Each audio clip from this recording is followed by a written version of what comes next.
mengapresiasi kepada pemerintah Kota Banda Aceh yang sudah berkoordinasi dengan pemerintah provinsi khususnya dan juga karena terminal TPA Batok ini pengelolaan di bawah tanggung jawab Kementerian Perhubungan.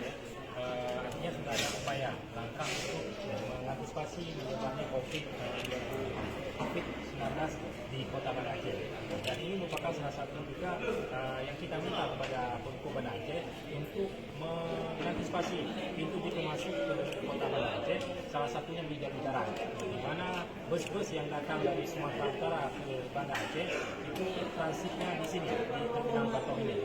Nah, kita melihat dari hasil kunjungan anggota DPRK khususnya Komisi 3 dan beberapa komisi di DPRK Banda Aceh bahwa sepertinya belum maksimal kesiapan kita mengantisipasi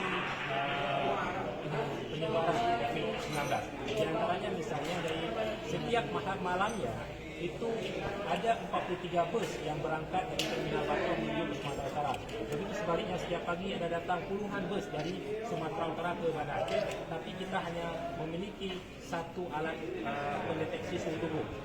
Kemudian juga sangat terbatasnya hand sanitizer, ya, dan perlengkapan masker yang dimiliki oleh petugas itu belum standar. Idealnya itu maskernya N95. Kenapa? Karena ini kan datangnya dari wilayah yang Sumatera Utara yang kita tidak tahu apakah dia suspek atau tidak.